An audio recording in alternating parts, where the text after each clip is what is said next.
with our equipment can hold probably around 2 more parts. So it depends how many parts. But if it's pharmacy related, yeah, we can just make like breach call through the video cameras.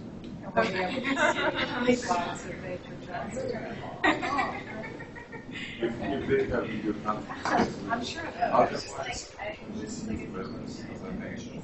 we have one now.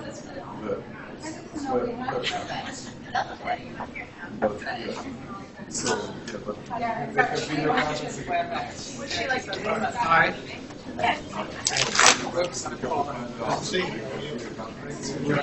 I'll grab the video, or I guess I'll put my stuff here. So I will contact them.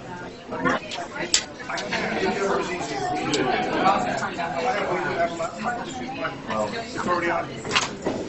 I just need The only alternative is like, do you want to know? That's fine. No, that's you? Okay. Oh, no, this is me.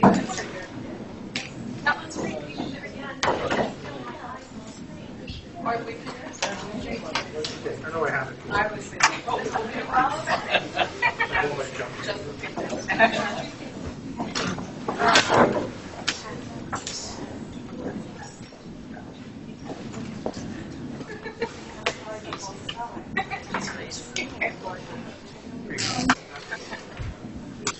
Actually, we ought to turn this, and it's a little more. I'll be right back.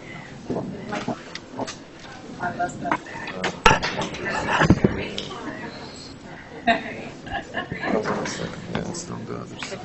It's on the other side.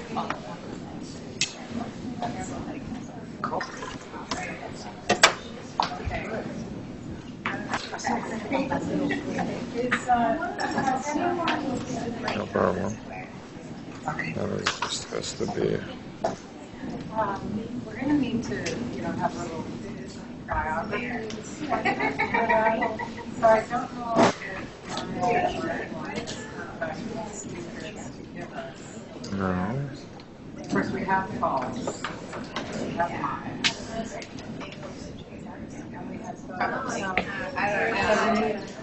Yeah. So, you should have some keys. I'm not sure which one is control. And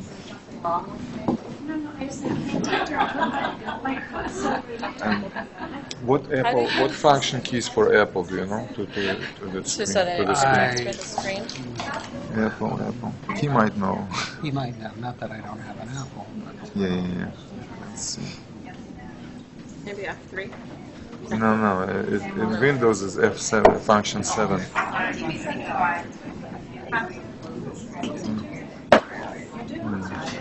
Function F7, no. Which one is Apple project to the screen? Function something. Oh, it usually just, you shouldn't have to do anything. No? Are you sure you're hooked up to Oh, okay. Yeah, this is fine. laptop? Maybe it's a laptop? No, it's on from one laptop. Just unplug it and plug it in. Because I use it every day. Yeah, okay. So let's just see if it... There it goes.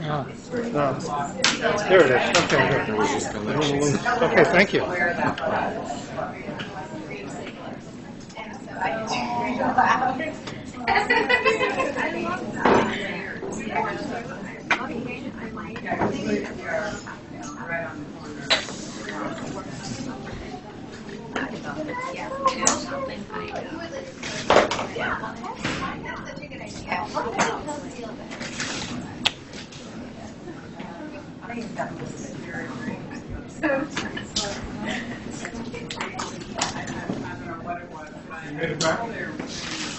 yeah, just barely. But,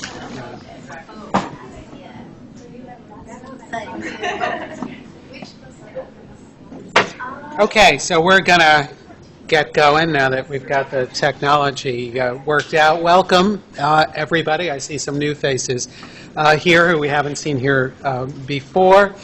This is part of our monthly series on ethical, legal, and social issues in genetics, sponsored by our NHGRI-funded center that studies ethical, legal, and social issues, the ELSI, as we call them, of genetics. And before I introduce today's speaker, let me just mention next month's seminar.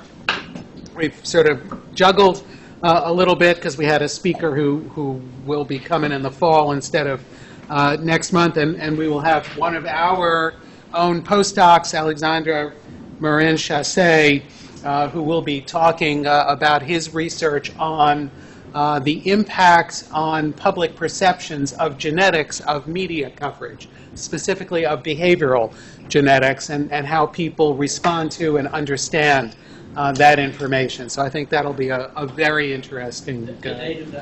That's May 6th. Same time, same place. Today, however, I'm delighted to introduce Dan Notterman, who's come up from Princeton to join us today.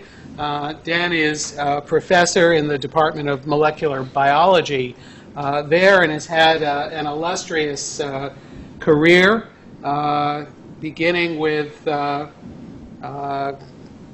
college at Cornell, medical school at Tufts, I'm sorry, MA at Tufts, medical school at NYU, postdocs at both Cornell and Princeton, trained in pediatrics, and ultimately became university professor of pediatrics, molecular genetics, microbiology, and immunology, and chairman of the Department of Pediatrics at Robert Wood Johnson in New Jersey, following which he did a stint as vice dean for research and graduate studies at Penn State, and then returned to Princeton how many years ago? August. 2014. Okay, not even a year yet, back in Princeton to his current role.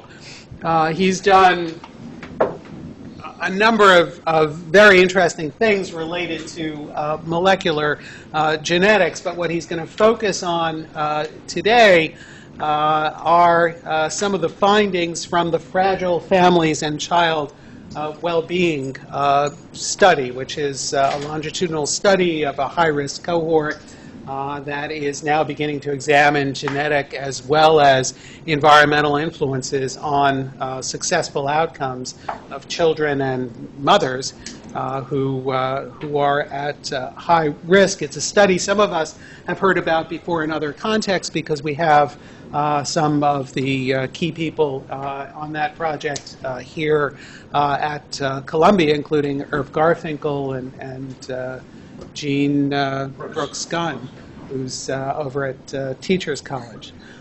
So with that introduction, thank you so much for joining us today. Great to be here. Thanks very much. Oh, and I should tell you, we have some people listening in on the phone link. Okay. So if you could stay in the vicinity of the mic. Okay. It's great to see all of you. Thanks for the invitation. I'm happy always to have a reason to come back to New York City. I missed my days at Cornell and what was then New York Hospital and Bellevue. The more astute of you will have seen that I did, in addition to the Princeton insignia, put the Columbia and the University of Michigan insignias here, and that's because this is actually a joint project of researchers at Princeton, at Columbia. Paul mentioned their names, two of the other PIs, and one individual at Michigan. And this very elaborate design is just the insignia of Fragile Families.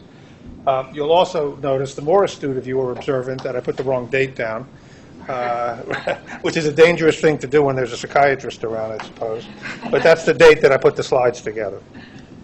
So the Fragile Families and Child Well-Being Study was a probability sample, a shaped sample of almost 5,000 births beginning in 1998. So the original children were born in 1998 in 20 cities across the United States, population of 200,000 or more, so medium to large cities, in 75 hospitals. And the study was shaped to look at families that would enter or are likely to enter or are already in a phase of disarray, so-called fragile families. And so of the 48 or 4,900 births, 3,700 were non-marital. The mothers were single, unmarried, and 1,200 were marital births, which mainly serve as controls. Some of the demographic data is listed here. This was a largely black and Hispanic population, somewhat older mothers. These were generally not the first children. The poverty ratio was a median of 1.4, so these families were not well-to-do. I guess at the time they were making about $30,000 on average a year. And although some finished college and had a BS, about 11%, and some were in college or had college, about 65% were high school or less. This chart just shows the study components, and what it indicates is that we've had several phases. The baseline, where the cohorts, was when the cohort was acquired. The first survey was actually the hospital records of the mother and the infant, and some medical record extraction, and then some core surveys. And then we've had surveys at age 1, age 3, age 5, age 9, and age 15. I joined the project at age 9, when, as shown at the bottom, we began to collect DNA and other genetic information from the mothers and the children. We're currently out in the field again. We're in the age 15 wave, which will be funded over the next 3 years.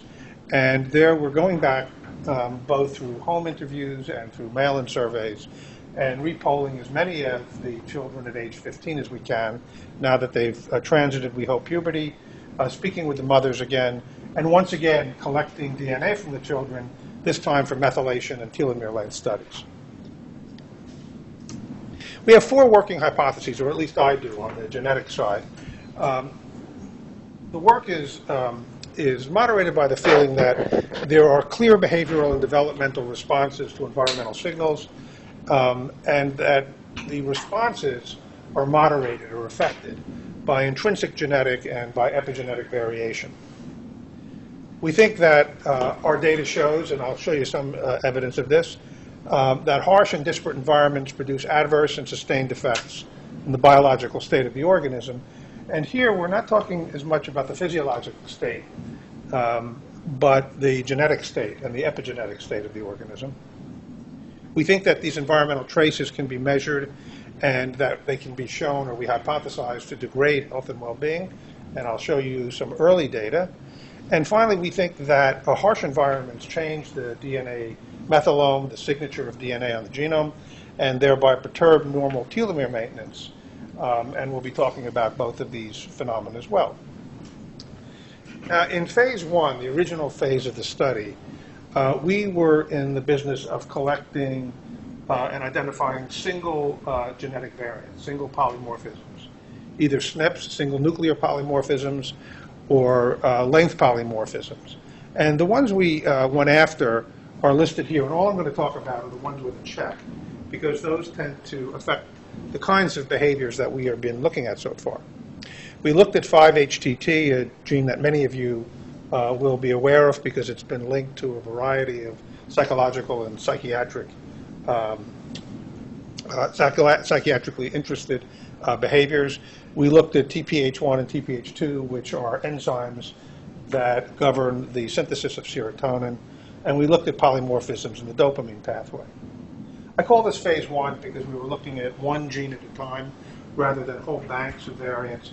In the study now, we're looking at hundreds of thousands of variants at the same time and repeating some of these analyses. Now, this is just to bring you all up to speed about the 5-HTT gene, otherwise known as SLC6A4, which is a gene that codes the protein shown here that vacuums up serotonin at the synaptic cleft and is a target of the SSRI antidepressants. And so drugs like Prozac inhibit the activity of this protein. It turns out that there are two forms, at least two forms, two major forms of this gene, and therefore the protein that it codes in nature, a short form and a long form. Short form is 44 base pairs shorter in the promoter. The promoter is the part of the DNA that governs whether whether the gene is working efficiently. And so individuals with the 44 base pair, short promoter, about 20 to 30%, make less of this protein and have other differences in the functioning of serotonin in the synaptic cleft. Paradoxically, even though this vacuum cleaner is working more slowly, you would think that that would cause a greater accumulation of serotonin. The actual biological result is serotonin depletion because the transmitter is degraded by other mechanisms and then lost and can't be recycled the way it otherwise would be. So the short form produces a hypoactive serotonin transporter, which at the end of the day leads to serotonin depletion. And it is possibly for that reason that drugs like SSRIs, in part, are effective at restoring serotonin homeostasis and ameliorating depression. Now, our work began with an observation of Avshalom Caspi. And this paper is really, I should come over here a little bit. So this paper is really a classic paper. And I'm just going to take you through one of these plots and explain what it means. So Caspi stratified people by this polymorphism that I just introduced you to. So people could either be SS, short, long, or short-long. And the heterozygote is obviously short-long. And then he looked at the number of stressful life events in the last year of these people. And these were very stressful events. Death of a spouse, death of a child, loss of a job, that sort of thing. And he found that the risk of depression, as measured by a number of indices, you can probably see them better than I can, but suicidal ideation, reports of depression, and a couple of others, that in every case, the risk of depression varied not only with the number of stressful events, as we would imagine, but also with the genotype. And individuals who were SS seem to be more sensitive to the environmental signals of stress in terms of causing depression than people who were LL or LS. So this study is still a landmark. The literature, however, particularly in the meta-analysis literature, has often disparaged this study and refuted this as being not replicable. I want you to notice, however, one thing. In Caspi's case, he starts out with bad things. There's only one direction for the dimension of bad things here, right? You start out at 0 when you have no stressful events, and you only get worse. It's a unidimensional environment that he has. Neutral, which is 0, or bad, right? And even there, you start to see a little bit of a crossover here, right? Which gives you a hint, as I'll show you in the next slide, that you're not looking really at a gene that confers risk of depression, but a gene that confers environmental sensitivity. And in a bad environment, that gets translated into depression or anxiety, amygdala activation. But in a good environment, who knows what it does? So we decided to take another look at this, and we were motivated by work at the NIH in our friends, the rhesus macaques, who have pretty much the same HTT gene, and more interestingly, they have the same mutation, right? So there are short monkeys and long monkeys and long short monkeys. And it turns out that monkeys with the short or risky allele in a harsh environment are in the lowest part of the hierarchy. But those with the same genetic allele, the same risk allele, in a great environment, become the leaders of the pack. So that monkeys with short alleles occupy both the bottom and the top of the social hierarchy, depending on the environment when they were raised. Okay, this is work by Steve Sume down at NIH. So we decided to look at women in the Fragile Family Study, and this work has been reported already in 2011. And we took all the women who had had a child in who reported that in the year after they had the index child, that they had been depressed. And we used an inventory, the name of which I can't remember, to try to quantify this. And we stratified them by genotype. And the continuous variable was their socioeconomic status as measured by material hardship, education, and measures like that. And so you would expect that women who were poorer and farther down the socioeconomic chain, that these women would have a higher probability of depression. And in fact, they did. Right? They had a higher probability of postpartum depression. These are the women who have the reactive alleles. Right? These are the SS women. We actually used a second variant, so we could actually have up to 4 reactive alleles, but they go in the same way. But these women who had 1 or 0 reactive alleles had almost no effect. Right? So only the women who had the reactive alleles had an environmental effect. And interestingly, the effect was in both directions. Women who were poor were more depressed than average. Women who were relatively well-to-do and gone to college were less depressed than average. In other words, these women in black were more sensitive to the environment, be it good or bad. Right? So it's not a risk allele for depression. It's a sensitivity or reactivity allele. And this is an example of what Belsky, the psychologist, has called the Orchid Dandelion hypothesis. These are individuals who are not particularly reactive to the environment. They're like dandelions. They thrive everywhere, but they're not beautiful. And these are individuals who thrive in a good environment, don't do very well in a poor environment, and so they're orchids. Now, there are a series of results that I'm just going to show you, just to show you that this is a generalizable phenomenon. Here, we're looking at genetic polymorphisms, both in 5-HTP and in the DRD2 receptor, which is also polymorphic. And the polymorphism is here. We've listed the percent of people with it, so you can see the major allele is LL, CC. Excuse me. And we're looking now at a situation in which the biological father leaves home. Right? He gets up and he leaves. And we're looking at the children's behavior, and you can see that there's actually a difference in how much externalizing behavior the children manifest. And in just looking at HTT, you see that kids with the short alleles, homozygous, exhibit much more externalizing behavior than children with the long allele. In other words, they're more sensitive to this disruption. That's also the case with the TT allele, which is the risk allele for DRD2, dopamine receptor. These children show much more externalizing behavior. Now, the slide's supposed to show, but I messed it up when I loaded it, that when the father returns, the children's externalizing behavior improves. And as predicted by the model, it improves the most in these children and these children. Again, because they're most sensitive. They're most sensitive, perhaps you could say temperamentally, to the environmental distortion caused by their biological father leaving. Now, we also looked and published this result recently at the effect of the Great Depression. This actually idea comes from Irv, because this is the kind of thing he's interested in, how harsh environments shape behavior and family structure.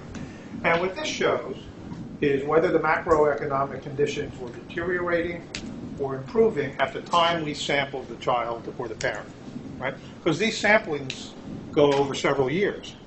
And so some of the samples at age 9 came from kids before the Great Recession,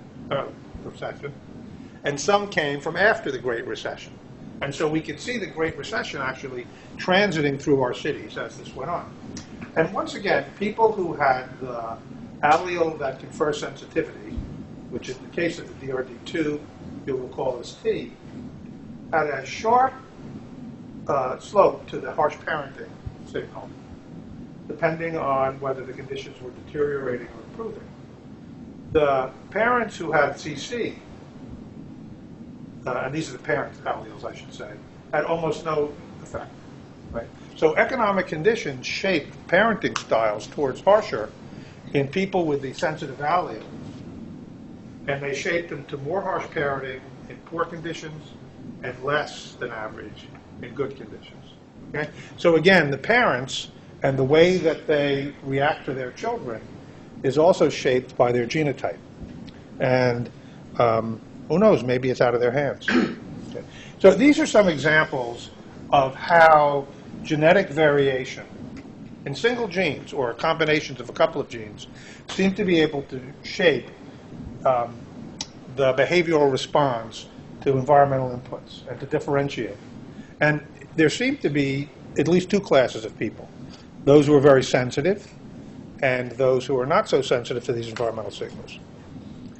So next, we collected additional data, and we got interested in the overall effect of stress on our population, on children and on their mothers.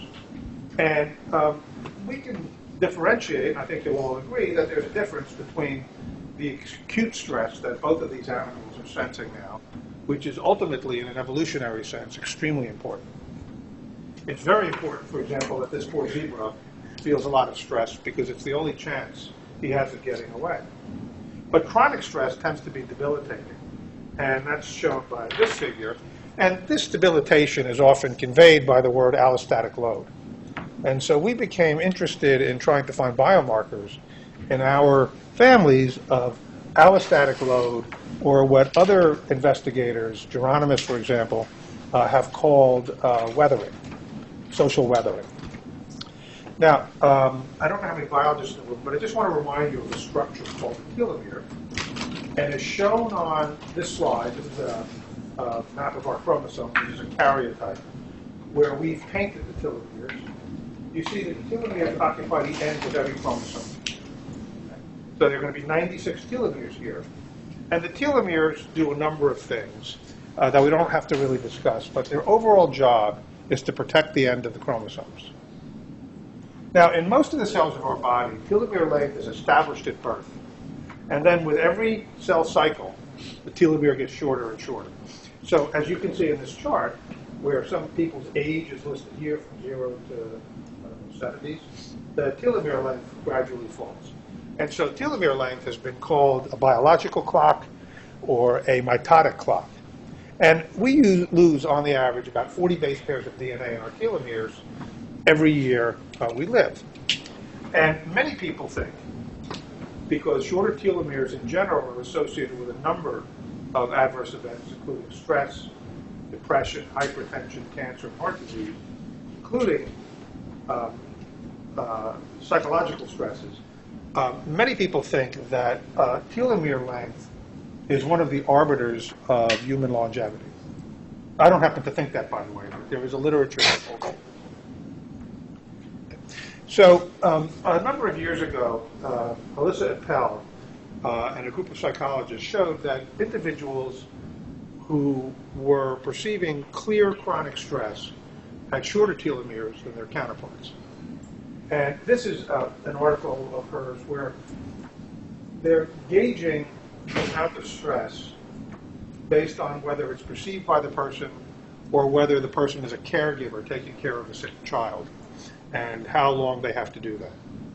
So these were their quantitative measures of stress, and this is the telomere length. And I think you'll agree that as people reported more stress, their measured telomere length was shorter. This was the first demonstration of this phenomenon, which has now been repeated 100 times. There's controversy about what the magnitude of the relationship is. There's no understanding at all, in my opinion, of the cause of the relationship between stress and telomeres. But there's clearly a link between stress, both in the psychological and the physiological sense, and telomere erosion. Here's an example which I chose from psychiatry literature, in which, I should say, by the way, these are peripheral cells. These are from blood monocytes. And so people wonder what the correlation is. What does that mean behaviorally? Because you're not directly measuring telomeres in brain cells. But here these investigators have actually in a recent paper. And they got relatively fresh autopsy material from individuals who either did or did not report significant histories of major depressive disorder. And they looked at the oligodendrocytes, and they looked at the astrocytes. And they looked at two parts of the brain, which the uncaged fasciculus and BA10. And I think you'll agree that in both, this is telomere length and this is telomerase. This is the enzyme that makes telomeres. both cases, depression shown in the black is associated with a reduction in telomere length and in oligodendroglial cells.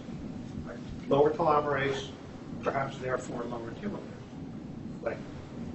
Looking in the astrocytes, you see no such relationship, and suggesting that this is not simply the degradation of telomeres post-mortem.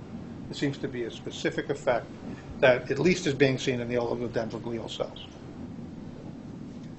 So we wanted to see whether we could quantify stress in our patients, and furthermore, whether or not we could then later turn to telomeres as a biomarker of stress or allostatic load in our subjects, and then use that as a lever for exploring other biochemical methods, biochemical phenomena. So we took, and this is the paper, Paul, that you read and asked me to come talk, so that's why I'm showing it. We took 40 black mothers and 40 black sons. We limited it to blacks in order to try to reduce genetic heterogeneity and stratification in a small sample. And that's why we also only looked at sons, because there's some evidence of a genetic disparity in telomere dynamics in males and females. And we took them at age 9, and we classified them into what we called an advantaged or a disadvantaged environment by whether or not they were poor, by their family instability, by parenting style, harsh parenting or not harsh parenting, and finally whether the mother had been depressed since the child's birth. The mother ever depressed or mother never depressed. And this simple dichotomous relationship was very interesting, actually. It was also very interesting.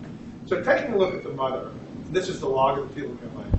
You see that mothers from a disadvantaged background, based on those criteria, had a 46% lower, shorter telomere length than those who did not. That was significant. Boys, their boys, also had a 34% shorter telomere, and that was significant by the time they were 9 years old. This gives you a little more of the quantitative aspect of the data. The harsh environment per se was associated with a 20% reduction in telomere length by age 9. Multiple transitions, that meant fathers coming and going, I should say men coming and going into the house, was extremely adverse and accounted for about a 40% reduction in telomere length in the boys. High school was associated with a 32% increase, some high school increase in telomere length, and 35% if they went to college, about the same. Okay. So there were clear environmental inputs based on the social structure and the socioeconomic group of the families on children's telomere length. We then were interested in seeing whether we could bring the information from genetic stratification that I showed you to seeing whether or not telomere length would be affected. And there was a theory behind this. And in fact it is. So if you look at telomere length and then you have advantaged and disadvantaged, you see that if you're disadvantaged, as your number of sensitizing genes increases, these are the ones we talked about before, right? Your telomere gets shorter, right? So the more sensitive you are to the environment, the more you respond to the environment, the shorter your telomeres. Look at the good environment now. Right? Your telomeres are longer and longer as your sensitizing gene count increases. Proof again that the environmental effect in terms of allostatic load this time is conditioned by people's reactivity to the environment. There's nothing in these genes that is intrinsically a risk gene, right? It's not like the sickle cell gene, which is bad in most environments unless you happen to be in a malaria-infested environment, right? These genes, right, reduce perceived stress in good environments, but in their risky form, they increase perceived stress in adverse environments. Okay. And as you can see, based on the previous chart, there's a nice correlation between mother and child telomere length, which we think is environmental and not genetic. We think that heritability of the telomeres probably flows through the paternal side. So I was talking to two of the fellows before about studies like this. In the original paper, we identified paternal absence as one of the most potent stressors, regardless of genotype, on these children. But we wanted to unpack this a little. So now we started with 40 subjects, but now we have telomere information on 2,600 boys and girls. And so we have a good, well-powered group of people, of children that we can study. And here we're looking at the average telomere length. And then here we're looking at the loss of the father overall. Right? So if the father's gone for any reason, there's a significant shortening of telomeres. And I should say that all of this information is adjusted for income, right, for parenting style, for maternal depression. So we've tried to adjust that, everything except the variable I'm presenting to you. Now, if the father leaves between 0 and 1, that's about average. If the father's in prison between 0 and 9, there's a significant shortening. And remember, we're looking at log scale here. If the father died at age 9, there's a significantly more pronounced shortening of the telomeres. Okay? Again, you could say, Dan, what does that mean? The telomeres are shorter. And I could say that there's a lot of individuals in the field who think they've concluded that shorter telomeres are likely to be associated with health outcomes such as heart disease, cancer, and other deleterious outcomes. I don't really know if that's the case. It certainly hasn't been proved to my satisfaction. So I'm mainly using this as a biomarker and ultimately as an experimental lever to get at biochemical mechanisms of how stress is transduced, which I'll show you in a minute. Okay. Now, here's the reduction in telomere length when a father leaves. So let's say it's about 5%. And you see, as the number of sensitizing serotonergic genotypes increases, right, the reduction increases. Right? There's more reduction. Again, making the point that as individuals become more sensitive, constitutionally more sensitive to their environment, they respond more acutely to the same level of stress. And the stress can either be here as the father leaving, or here it can be separate. Remember, we've adjusted for this, so this is looking at a separate phenomenon. And here you see that as the sensitizing genotypes increase, the ratio of increase in telomere length per increase in income becomes greater. What this is saying is that we know that as money goes up in the family, there's generally less stress and the children's telomere lengths are longer. We expected that based on our original findings. But that's under genetic control. The kids who have no sensitizing genotypes, here we're looking at dopaminergic, have barely an effect on their telomere length as family income increases. So these are the dandelions probably. But your orchids have a marked effect on telomere length as family income goes up. Okay? And I do see children still as a pediatrician. And I know that there are children that I see temperamentally who are placid, who seem to be able to let the storms of life roll off their back like water off a duck. And then there are other children who are grievously affected by the kinds of things I've talked about, a father leaving, someone losing the job and family income decreasing. And what this does, I think, is give us a genetic clue to the differences between those people, I think. So I've again shown you now two kinds of monotonic effects genetically. I've shown you how changes in single gene affect behavioral measures such as depression and affect, for example, externalizing behavior. And then I've showed you how the same changes affect the biomarker that is believed by the community to represent the effect of stress. Okay?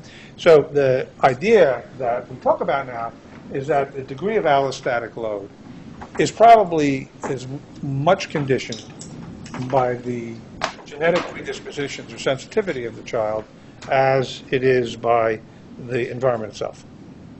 So now we're going to talk about more fancy biochemistry because we're moving into the modern era of biology when we don't measure single genes but hundreds of thousands of genetic variants at once.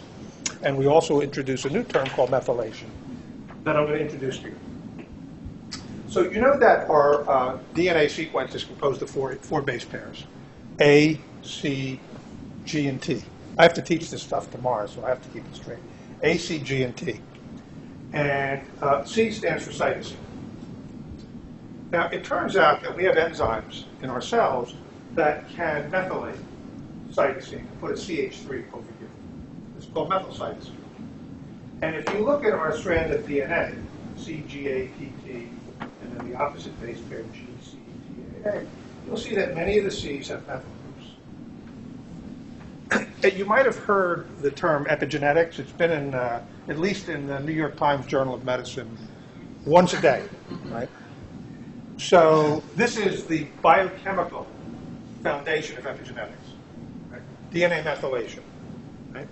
Epigenetics is a change in the DNA without a change in the sequence. Okay? So that's pretty much what you need to know.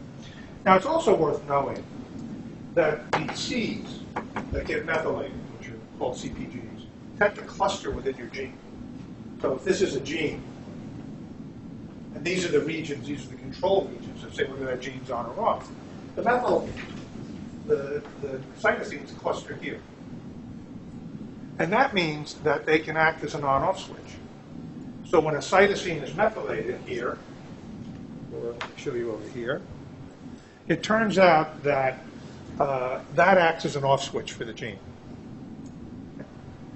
And this kind of methylation takes place throughout our lives, as I'll show you in a minute. So it's a long-term control mechanism for how our genes respond to environmental signals. Okay. I'm going to skip this. And I just wanted to show you, this is another view of genes, the whole gene. And it shows each one of these little lollipops is a potential methylation site. Where they're white, they're unmethylated, and where they're black, they're methylated. And this is a code. It's like a Morse code. And there are proteins that read the exact sequence of methylcytosines in the cell and then tell the cell what to do, tell the gene what to do. Okay? So these are the on-off switches which govern whether we make this protein or that protein. Now, it's very interesting to realize that methylation signals change dramatically during lifetime.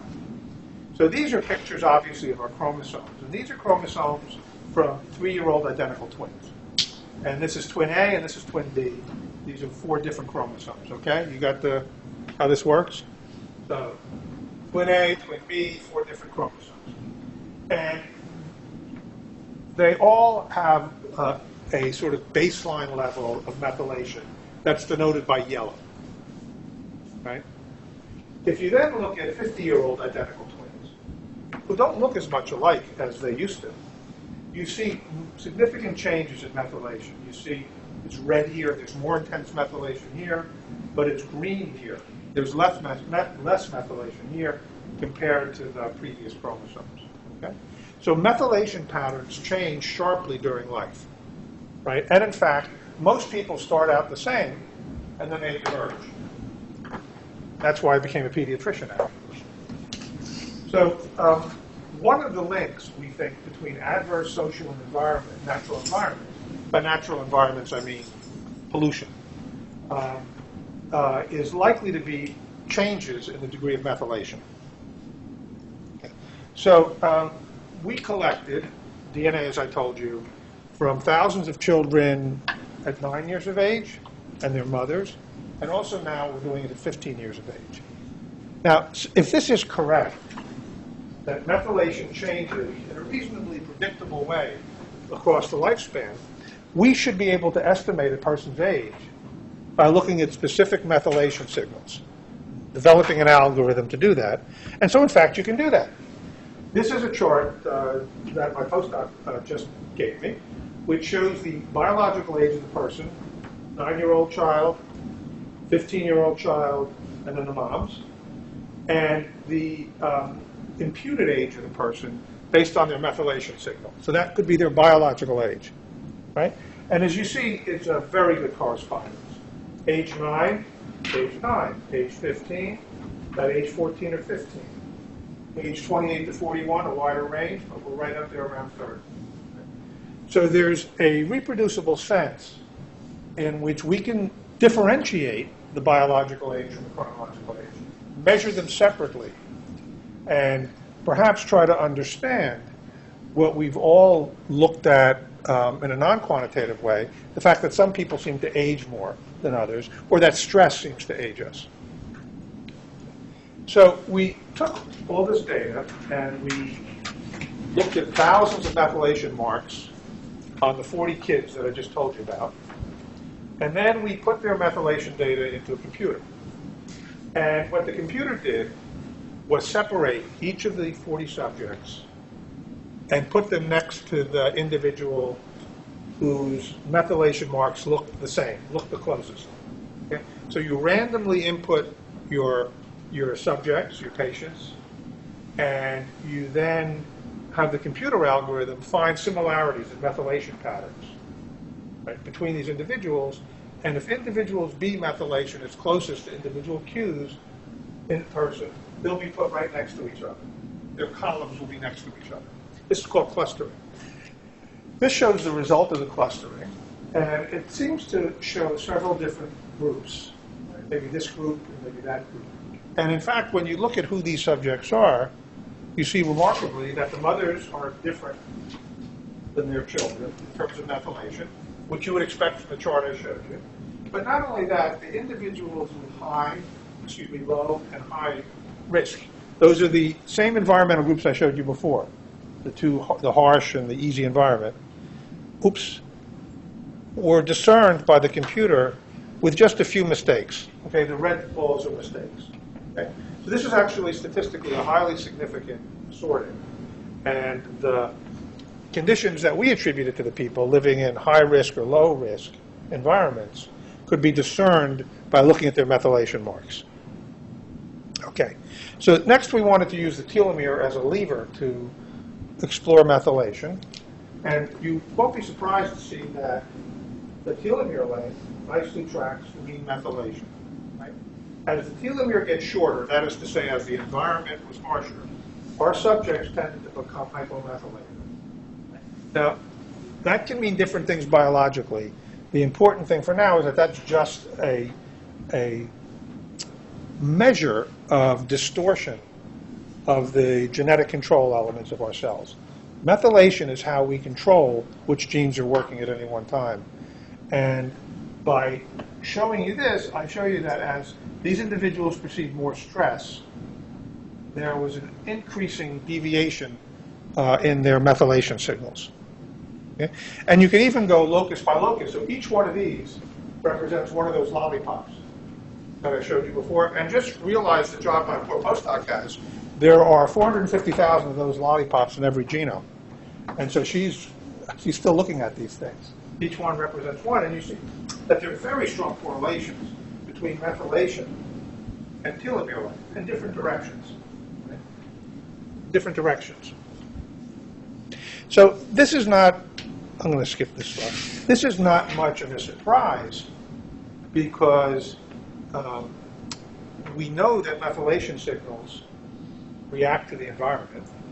That's why twins don't look alike when they're 60 or 70, or as alike as when they're 3 or 4. And we know that telomere length responds to the environment because I showed you that. So what you can do if you take these things, this is what biologists do now, you take each one of these signals, which each represents a methylation lollipop, and you can correlate that with a specific gene. So, and now I'm making this up, this could be the gene for cortisol. This could be the gene for human growth hormone. This could be the gene for estradiol, or the enzymes that lead to the secretion of estradiol. And changes in methylation status would be expected to change the dynamics of secretion of these hormones. For example, so you can attribute to each one of these a gene, and then you can use a computational approach to identify the networks in which each of these genes work. So the gene for the enzymes that make cortisol are clearly in a specific physiological network, the stress response network. And the genes for EGFR is in a growth network. And what we find in this is that the networks, the pathways we find are axonal guidance, signaling by Rho family, which is important in neurologic signal, Ephrin A signaling, which is also a neurologic synaptic signal, and Recklin signaling in neurons, Reeling signaling in neurons, which is a developmental signal. So it's possible to map many of these changes that we're seeing in our children to changes in the signals that are associated with multiple pathways that we think will be active in the brains of these children, although we haven't proved that yet. Now, it's also possible to take a more holistic look and look at the distribution of methylation. So this is a standard frequency histogram. It's a logit analysis.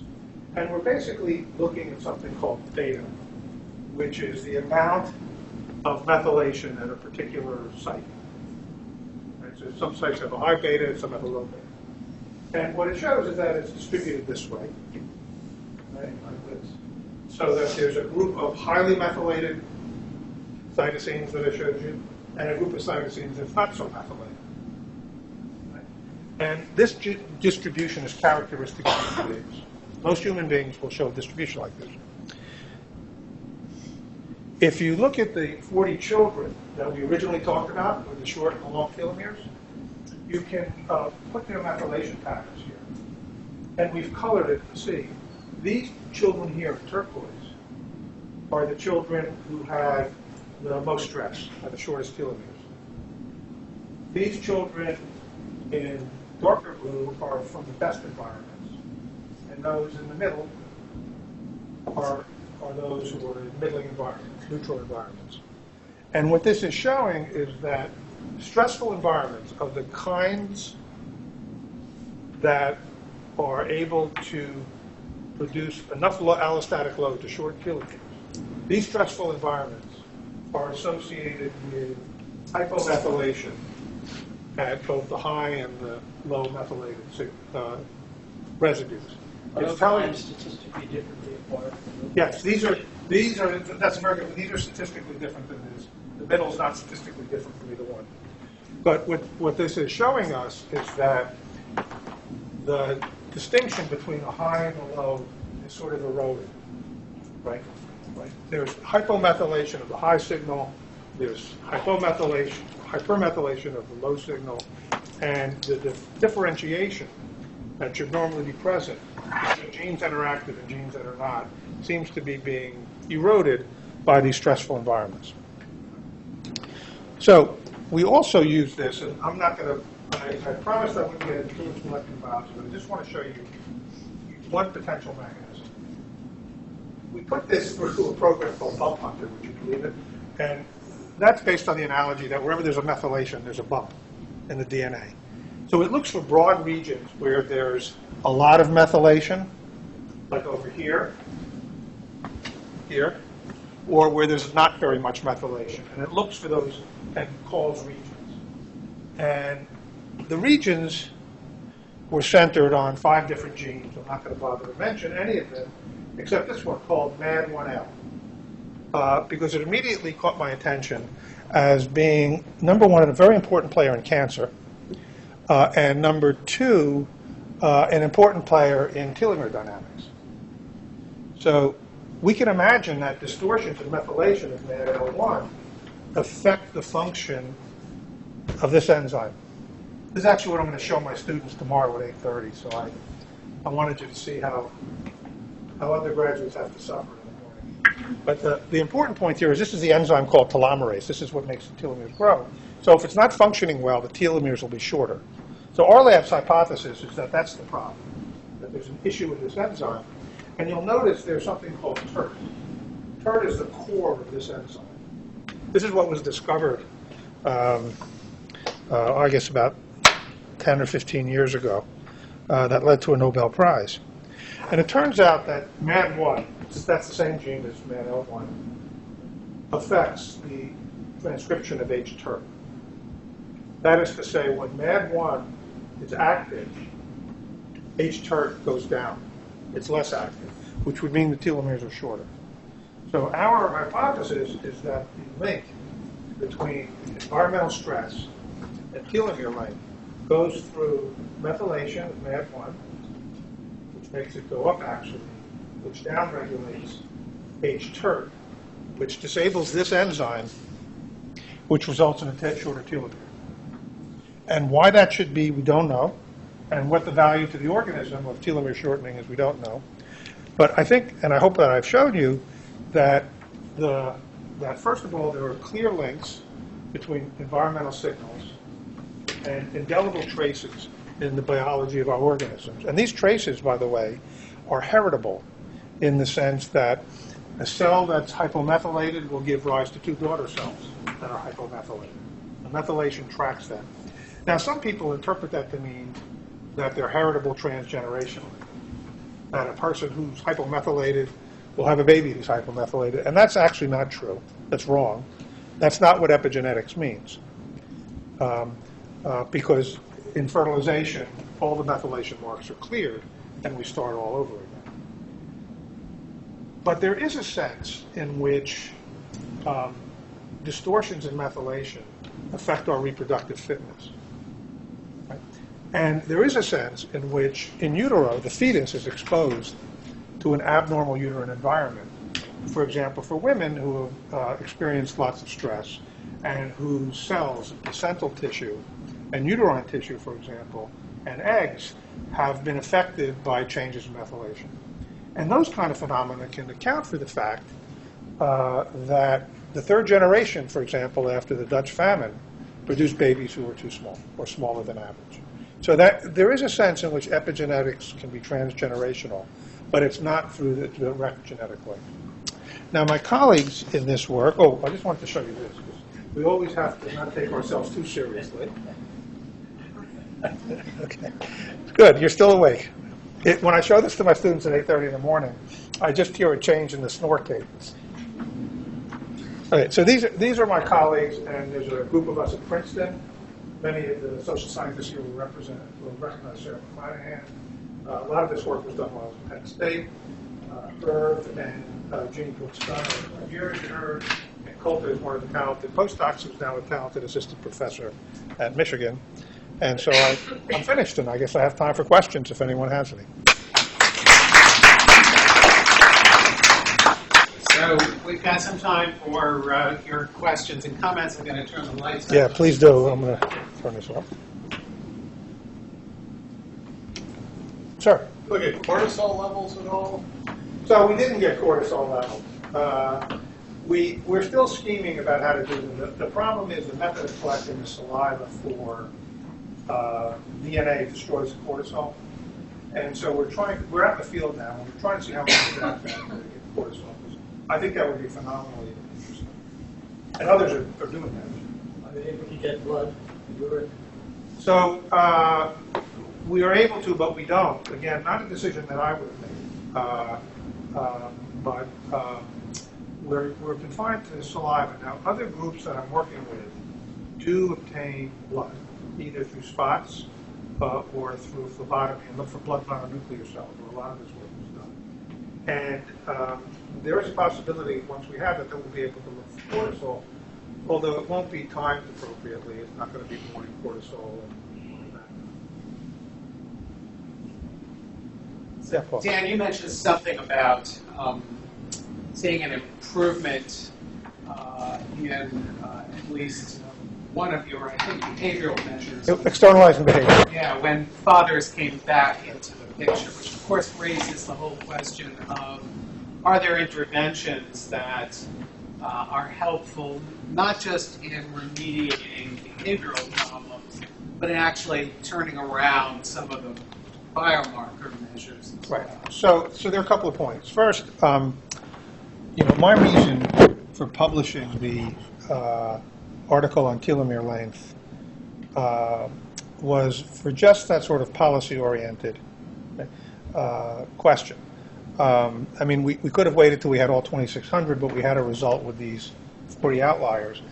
And it became clear to me that if whatever telomere means for these children, shortening means, it can't be good. if by age 9 there are these really significant biological effects, it means that early intervention